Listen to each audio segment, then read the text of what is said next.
Não deixarei jamais de maravilhar-me com o fato de que essa carne sustentada pelas vértebras, esse tronco unido à cabeça pelo istmo do pescoço, que dispõe simetricamente à sua volta os membros superiores e inferiores, contenham, e talvez produzam, um espírito que tira partido de meus olhos para ver e de meus movimentos para tatear. Conheço-lhe os limites e sei que lhe faltará tempo para ir mais longe, do mesmo modo que lhe faltará força se porventura lhe for concedido tempo. Mas ele existe e, neste momento, ele é aquele que é. Sei que ele se engana, erra e interpreta quase sempre mal as lições que recebe do mundo, mas sei também que tem em si a capacidade de conhecer e, por vezes, de corrigir seus próprios erros. Percorri pelo menos uma parte desta esfera onde estamos. Estudei o ponto de fusão dos metais e a reprodução das plantas. Observei os astros e esquadrinhei o interior dos corpos. Sou capaz de extrair desse tição que levanto a noção de peso e dessas chamas a noção de calor. Sei que não sei o que não sei, e invejo aqueles que sabem muito, mas sei que eles terão como eu de medir, pesar, deduzir, desconfiar das deduções que realizaram, considerar no falso o que é verdadeiro, e cogitar no verdadeiro a eterna mistura com o falso. Jamais me obstinei em acreditar numa ideia por temor à desordem em que, sem ela, viria eu a cair.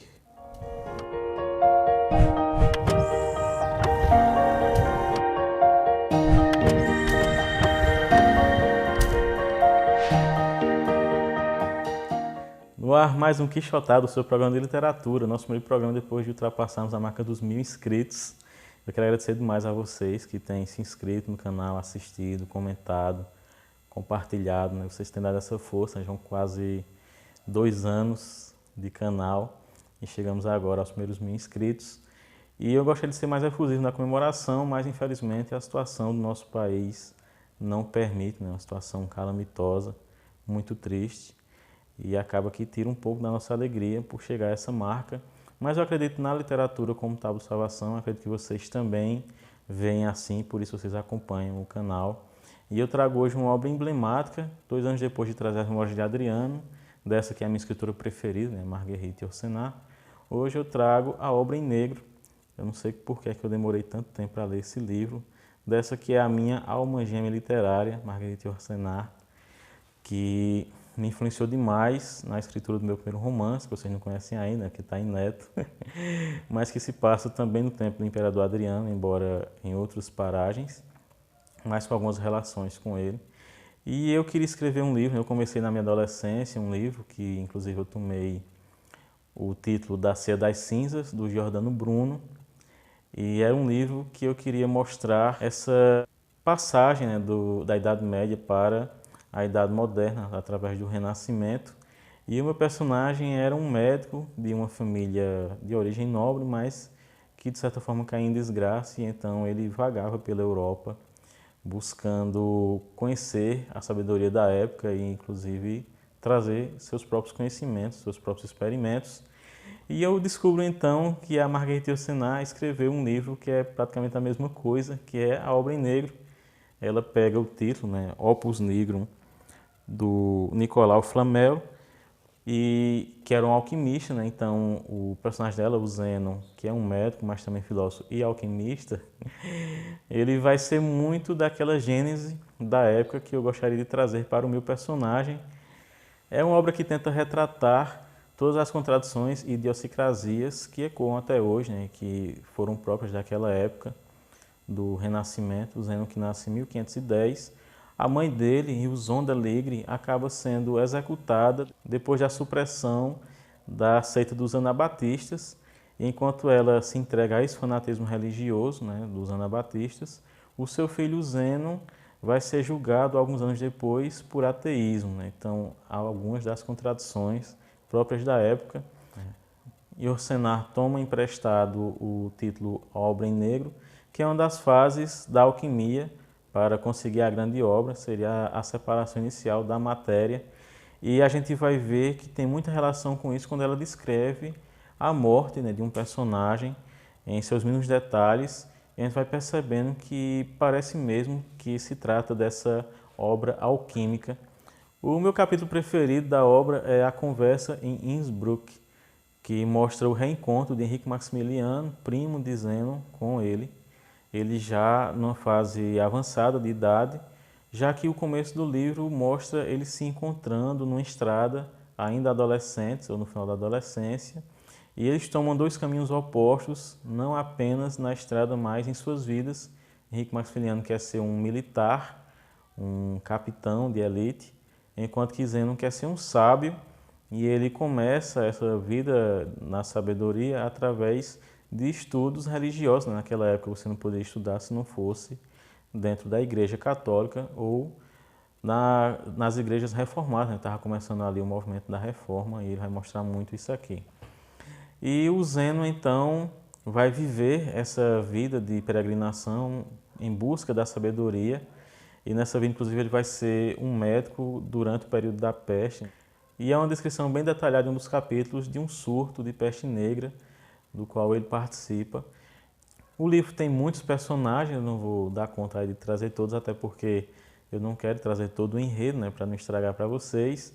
É um livro extremamente bem escrito, né? A erudição da Marguerite Yourcenar é uma coisa incrível. E a forma como ela concatena os episódios.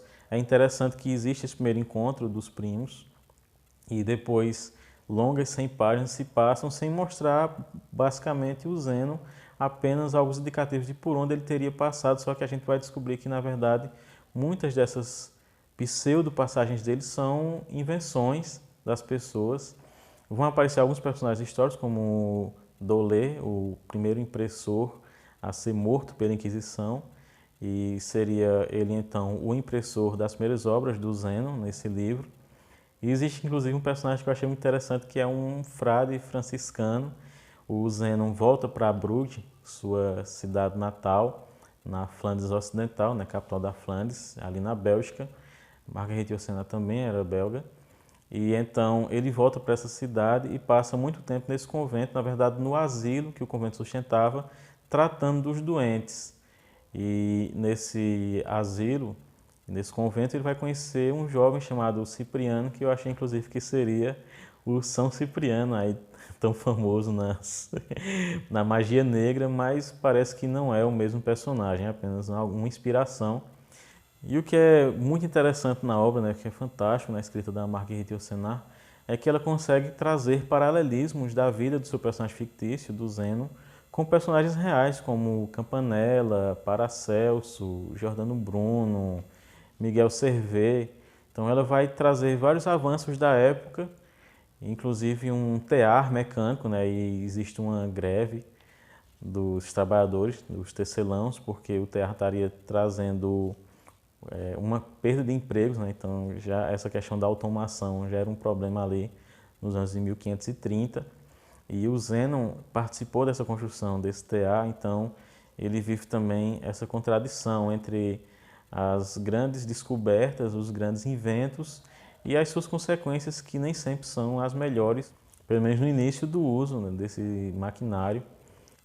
E o mais importante da obra é que ela faz você refletir, você não vai passar nenhuma página sem parar por um momento para pensar a respeito, né, do que está sendo debatido.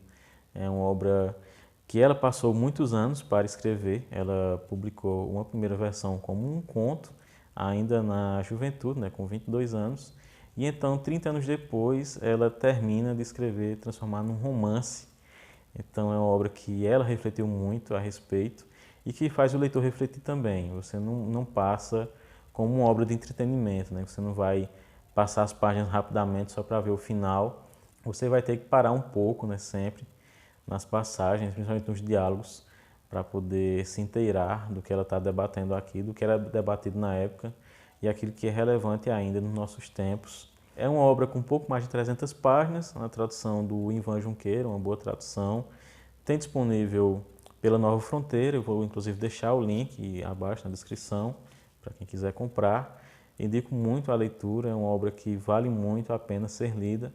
Espero que vocês tenham gostado do vídeo. Se gostaram, não esqueça de se inscrever, de curtir, comentar, compartilhar. E a gente se vê no próximo Quixotado, seu programa de literatura. Até lá!